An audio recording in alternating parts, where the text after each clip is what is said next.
सब लोग से राधे राधे। आप लोग कैसे? आशा करते हैं आप लोग स्वस्थ होंगे, मस्त होंगे, अपने अच्छे अच्छे कामों में व्यस्त होंगे। तो मैं हूँ आपकी रंजना और स्वागत करती हूँ अपने पे यूट्यूब चैनल संस्कार की दुनिया में। तो आज हम वीडियो इस टॉपिक पे लेके आए हैं कि हमको किस समय स्नान करना है, देव स्नान करना है कि मानव स्नान करना है, कि हमको राक्षसी स्नान करना है।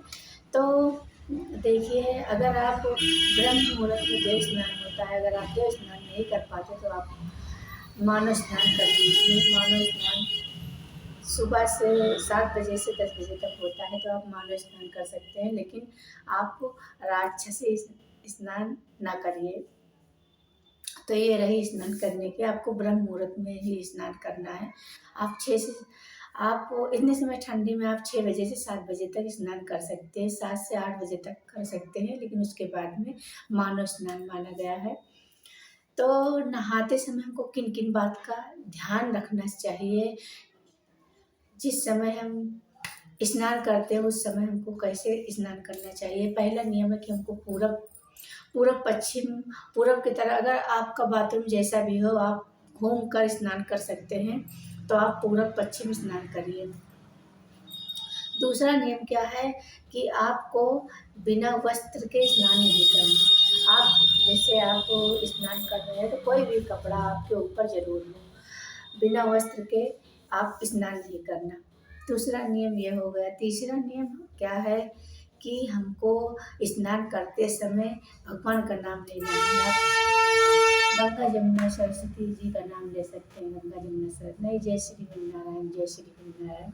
स्नान करते समय हमको जरूर भगवान जी का नाम लेना है, तभी स्नान करना है। चौथा नियम क्या है कि अगर आप स्नान कर लिए हैं तो बाथरूम में कचरा पड़ा है, बाल पड़ा है, तो अगर आप कपड़ा पड़ा है, आप स्नान करके कपड़ा बाथरूम में छोड़ के चले आए, तो आपको कपड़ा तुरंत खंगाल लेना चाहिए।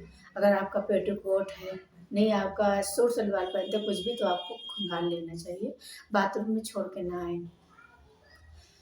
पांचवा नियम क्या है कि अगर आप स्त्री लोग को जरूर, हम महिलाएं या आप लोग हो, हम लोग को क्या करना है कि अगर हम धुलते हैं बाल धुलते हैं तो बाल धुलने के बाद हमको सिंदूर तुरंत लगाना चाहिए।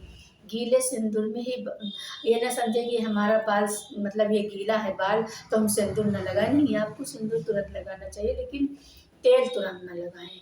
नहाने के बाद बाल में आप लोग तेल ना लगाएं, सिंदूर लगा ले, तेल नहीं लगाना, तुरंत तेल नहीं लगाना चाहिए।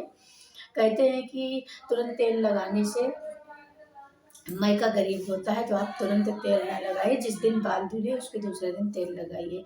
और तेल, सिंदूर और रंग, जैसे नहाने के बाद तुरंत आपको रंग नहीं लगाना, पाँव में रंग नहीं लगाना। सिंदूर लगा ले, बिंदी लगा ले, सर श्रृंगार कर ले, लेकिन तुरंत आपको रंग नहीं लगाना। सिंदूर और तेल साथ में नहीं लगाना नहाने के बाद, और आपको रंग नहीं लगाना। नहाने के तुरंत बाद सिंदूर तो लगा सकती है, खाली मांग बिल्कुल नहीं रखना आपको। सिंदूर लगा सकती है लेकिन रंग नहीं लगा सकती। ये क्लियर हो गया। उसके बाद में अब हम बात करते हैं कि हमको कहाँ कहाँ से कहाँ कहाँ जाएं, तो वहाँ से हमको वापस आए तो हमको स्नान करना पड़ेगा। देखिए, अगर आप मिट्टी में जाते हैं, जैसे मृत्यु हो गई हो किसी की, हमारे यहाँ तो मिट्टी बोलते हैं कि मिट्टी हो गई, आपके यहाँ जैसी व्यवस्था हो, जैसी बोली भाषा हो, तो उस तरह से आप समझ सकते हैं कि जैसे हमारे यहाँ किसी की मृत्यु हो गई है तो हम उसको देखने जा रहे हैं, तो वहाँ से आप आइए, तो आप पानी पहले रख लीजिए, बाथरूम में कपड़ा रख लीजिए। उसके बाद में हमको जल का छिड़काव करके और हाथ पैर धुल के तब घर में प्रवेश करना है। फिर आपको सीधा बाथरूम में जाएं, आप नहाएं, और नहाने से पहले आप पूरा कपड़ा पानी में भिगो दें। नहाने से पहले आपको पूरा कपड़ा पानी में भिगोना है, क्योंकि अब हम ये अशुभ होता है। आपको मिट्टी से आए तो ज़रूर नहाना चाहिए। आप नहाना चाहिए। ये हो गया पहला नियम कि आपको कहाँ। उसके बाद में अगर आप कहीं हॉस्पिटल में गए हैं कहीं हॉस्पिटल में अगर आप गए हैं मरीज को देखने या अपने घर के लोग को देखने या तो बाहर किसी रिश्तेदार को देखने गए हैं, तो आपको वहाँ से आके स्नान ज़रूर करना है, क्योंकि वहाँ हर तरीके के लोग रहते हैं, हर बीमारी के लोग रहते हैं। कोई ऐसे आराम से तो बिस्तर में पड़ा नहीं रहता। बीमारी है तभी जाता है, तो वहाँ से आप हॉस्पिटल से आए तो ज़रूर आप स्नान कर लें। ये दूसरा इस हो गया। उसके बाद में अगर आप टॉयलेट धुलते हैं, तो आपको क्या है कि आपको अगर टॉयलेट धुले तो आपको बाल ज़रूर धुलना है। सर पर से ही नहाना है तभी धुलें, और ऐसे ना धुलें। अगर आप टॉयलेट गए हैं तो भी आप मान लीजिए जिसकी समझ में नहीं आ रहा, अगर हम लैट्रिन गए हैं तो हमको वहाँ से आके ज़रूर स्नान करना है। स्नान हर हाल में करना है। ऐसे किचन में नहीं जाना, करके जैसे रहे, जिसकी शुद्धि उसकी रहे वैसी बुद्धि। तो आपको शुद्धि, जब आपकी शुद्धि सही रहेगी तो वैसे ही आपके पति की, आपके बच्चे की बुद्धि होगी।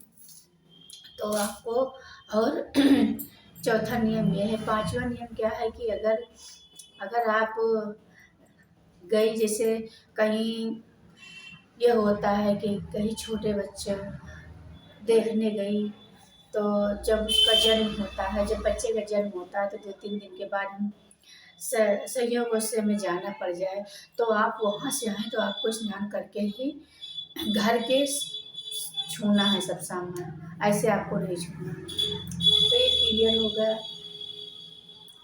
ये सारी बातों को आपको ध्यान में रखना है कि हमको कैसे स्नान करना और कहाँ-कहाँ जाके तो हमको स्नान ज़रूरी करना है। ये सारी बात आप लोग ध्यान में रखिए, क्योंकि हम महिलाएँ ही हैं कि घर को सुरक्षित कर सकते हैं।